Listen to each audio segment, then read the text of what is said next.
Okay, it is time for my Wrestle Mania 31 predictions video. Well, audio.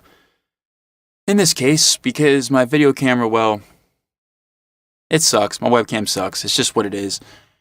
And I've got a lot of money right now that's dumped in other places, and I just haven't been able to go buy another webcam because I don't want to get one of those, $25 ones like I used to have. I'd rather get something that's really nice.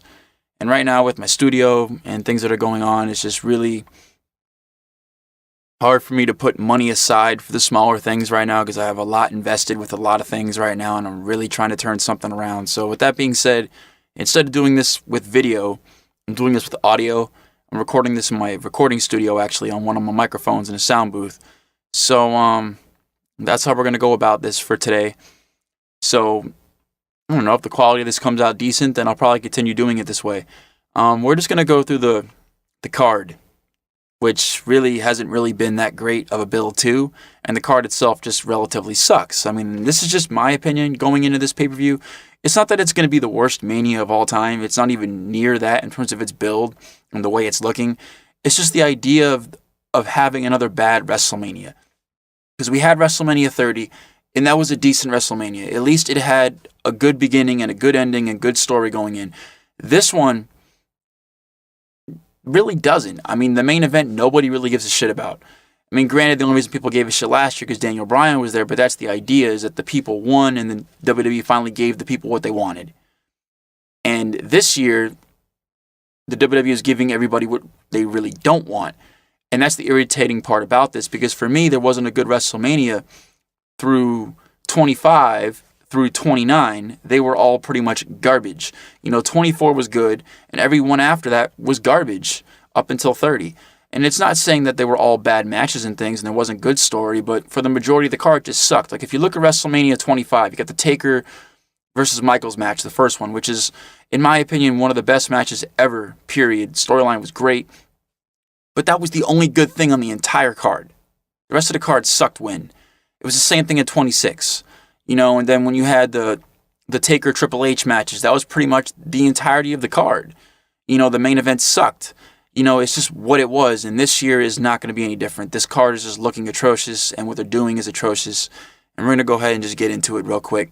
The first one I'm going to talk about is Taker and Wyatt.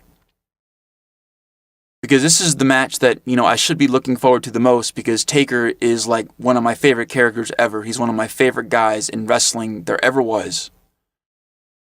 But with that being said, as much as I respect him and I like Undertaker, I don't want to see him wrestle anymore.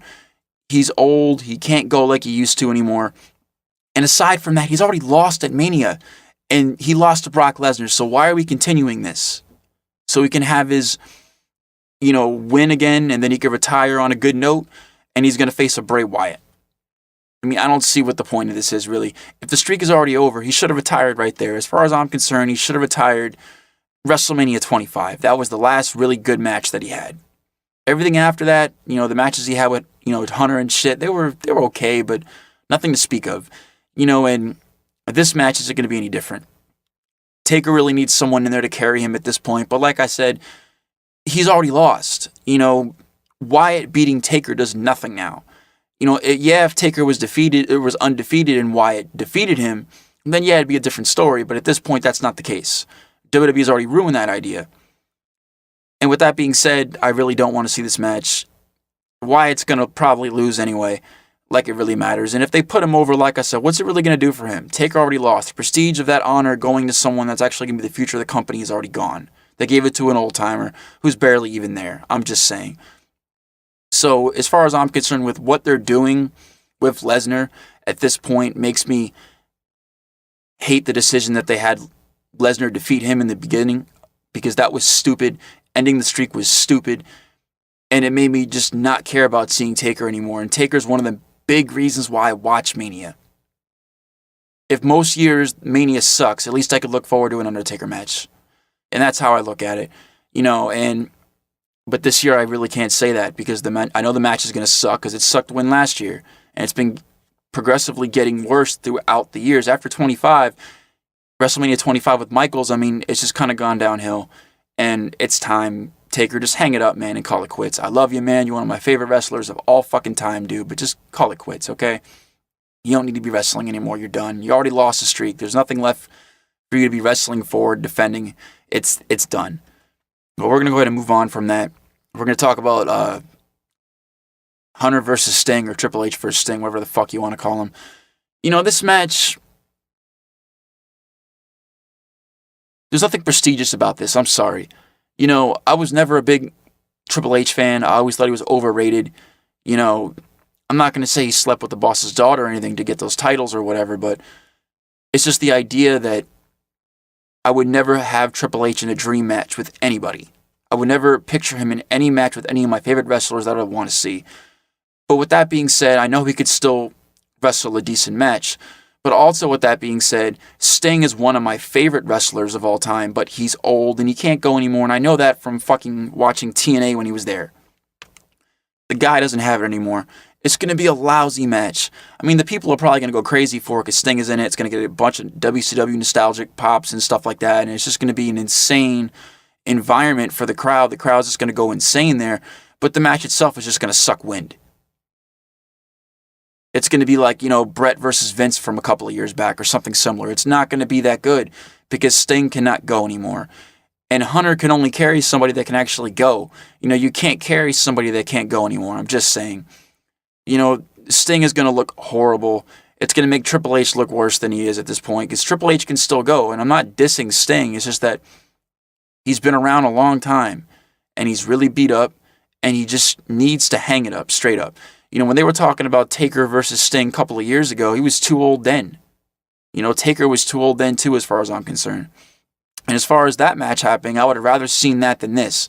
At least if you were going to put Sting in a match, put him with somebody that actually, I don't know, would be a dream match. Somebody that we would really want to see him face.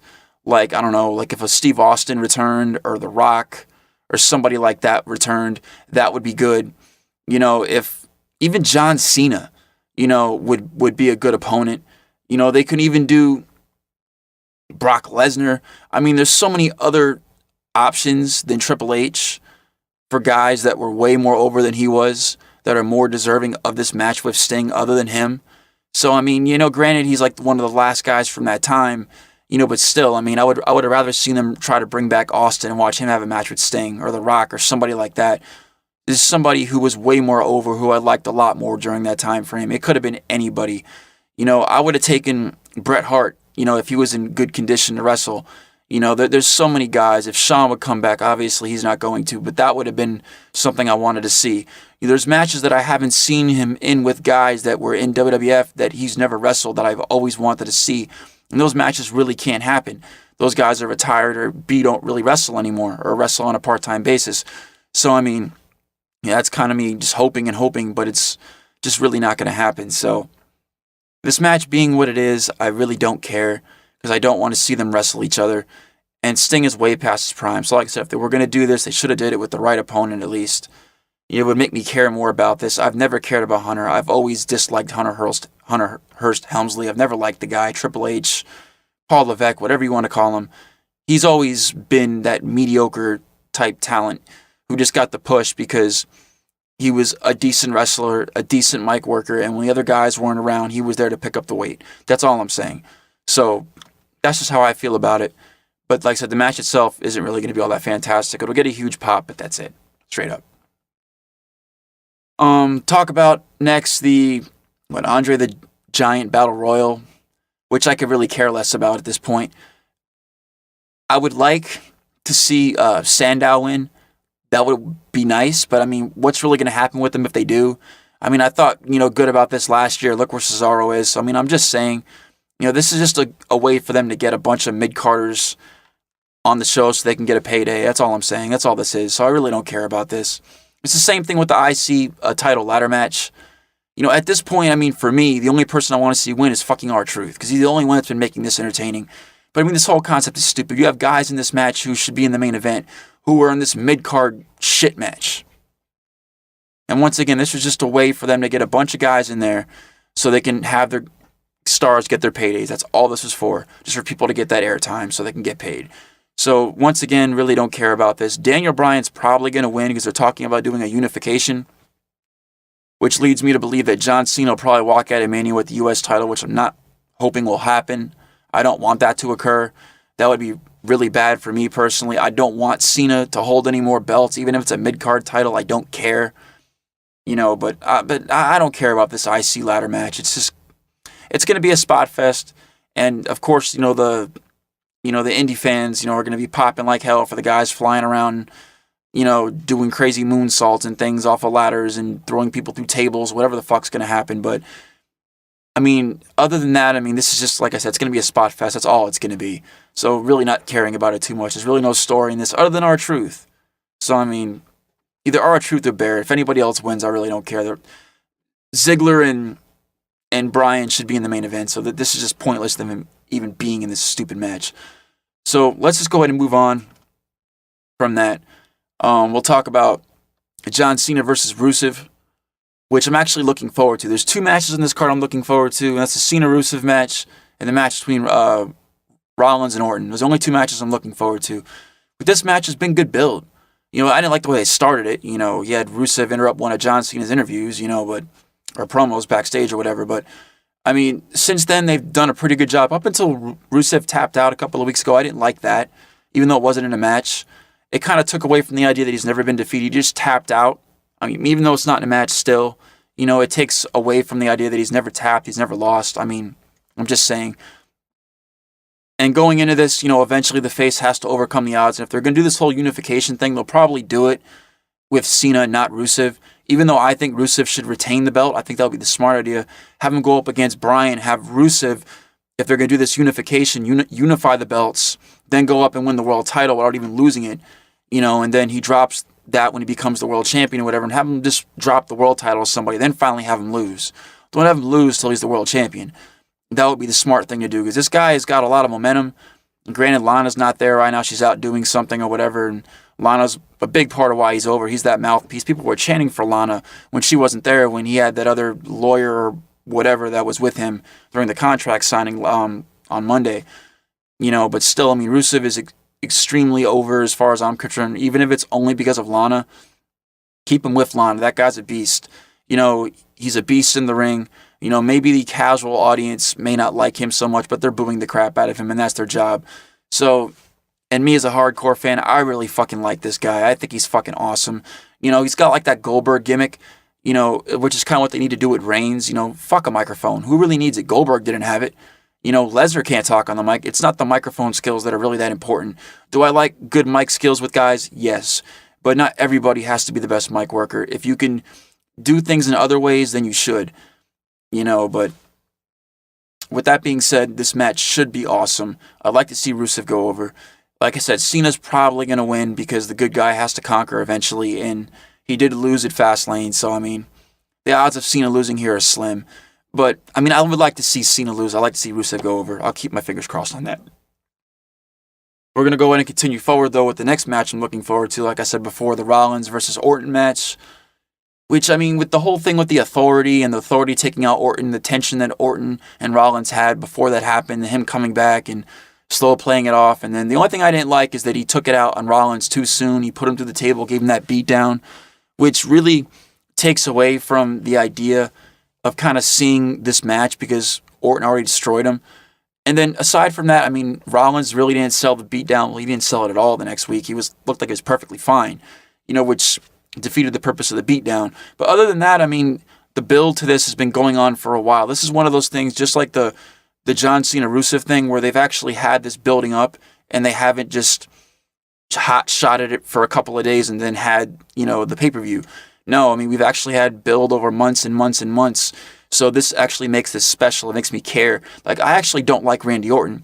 He's the fucking love child of the RoboCop and Terminator. That's what he sounds like. I call him the Robinator, because he sounds like a fucking robot on the mic and he sucks, but it fits with his demeanor in the ring and his style, and he's a great wrestler. I just don't like his mic work. I think his character's gotten kind of stale and things like that, but the guy is still good.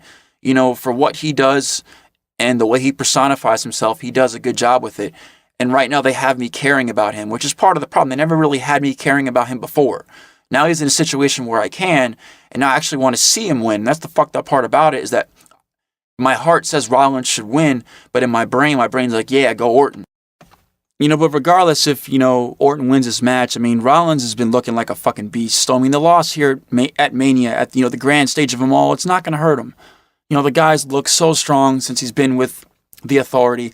This guy's just been a fucking beast. So, regardless, especially if he cashes in on the winner of the main event, who the hell really cares? Even if he doesn't cash in at the end of the night, which I hope he does, the only way, in my opinion, they can resolve this crap-ass main event that they have, but regardless, the guy's still been a beast, and he's going to be the world champion, and it's going to be fucking awesome, so can't wait for that. Well, let's go ahead and move on to the main event here. We got Roman Reigns versus Brock Lesnar. Joy. Lesnar's been like the worst world champion in the history of world champions. Maybe The Rock's run back in 2000, whatever it was, when he faced Cena and lost the belt at Mania to Cena. That was a pretty bad run, but at least he was fucking there, and Lesnar's barely been around this whole time he's been champion. He's finally coming around towards Mania. Paul Heyman's making this whole fucking thing happen. I don't want to see Brock Lesnar walk out of Mania with that fucking belt. I know he re-signed, but I don't want to see him walk out with the damn belt. I hate Lesnar. And the problem here is that I don't want Reigns to walk out with either, because he's not ready. And it's not because he's shitty on the mic. It's because he hasn't come into his own. Lesnar's not good on the mic. Neither was Goldberg. But look at them. You have to have some trait as a wrestler to get yourself over, whether it be the microphone, like Austin and Rock got over on the mic, not really in the ring. Bret Hart got over in the ring and really not on the mic. So, you have to have one of the two and be really good at it to really get yourself over. And at this point, he has neither of them, which is the problem. The guy has nothing. He has no story. He has no in-ring prowess whatsoever. He can't tell a story in the ring. He can't tell a story on the mic. He's just not prepared for this spot. And if you can't do one or the other, then you shouldn't be in this kind of situation where you're main eventing Mania for the world title. And that's all I'm saying. But at the same time, so I'm kind of torn about this, is because they finally actually followed through with a long-term plan. They had a plan, because I've known this for months and months and months and months and almost a year that I've known. I pretty much figured out that Reigns is going to win the Rumble. They were pushing for it and pushing for him and making him look like a beast and all this stuff, and just you could see it coming. I knew it. And the fact that they actually followed through, and he's going to Mania, whether I like it or not, they followed through with something. And to me, that's incredible, because they, in so many years, have not done that. And they finally are doing it. So, in that sense, I'm glad he's actually main eventing the show. But, the guy, like I said, he's just not ready for the spot that he's gotten for the reasons I've mentioned earlier. It's just what it is. With that being said, I don't want Brock Lesnar to walk out the belt either. I said that earlier, too. So, the only option for me is option C. You have Reigns defeat Lesnar via Paul Heyman turning on Brock Lesnar, because going into this, there's no way that he could be the heel. Brock Lesnar can't be. He's already the face. He already is. And going into Mania, when we get to this match, Reigns is going to get booed out the fucking building. He's already getting booed out the building now. There's no way this can't be any other way. So the only way they can resolve this is have Paul Heyman turn on Brock Lesnar at WrestleMania. He sides with Reigns, costs Brock the match. Reigns gets the pin. Brock Lesnar just gets up and demolishes Reigns. Paul Heyman runs for the hills, and Seth Rollins will, trot his happy ass down to the ring and cash in Money in the Bank and win the World Heavyweight Championship.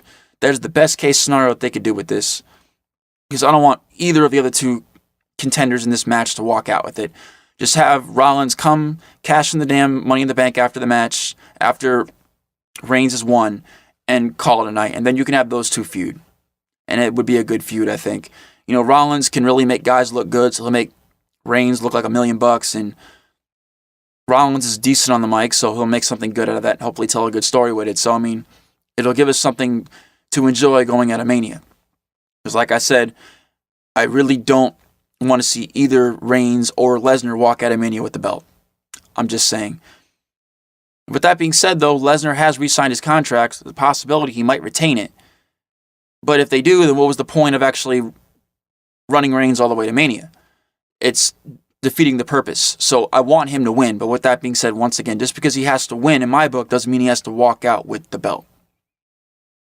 So I predict that one, Seth Rollins will cash in. But with that being said, I'm done with this video. Leave your thoughts and your comments down below. Hit the subscribe button. Let me know what you guys think of Wrestle Mania. Seriously, do you guys like this fucking show coming up, or do you guys think it's really going to suck some wind? I will do a review of the show. I'm probably going to post it up maybe 2 or 3 days after Mania. Give me some time to really digest what happens and let you guys know what I think. Until then, I will see you guys later, or talk to you guys later. You guys visually can't see me right now. Peace. No, I wasn't trying to mock John Cena.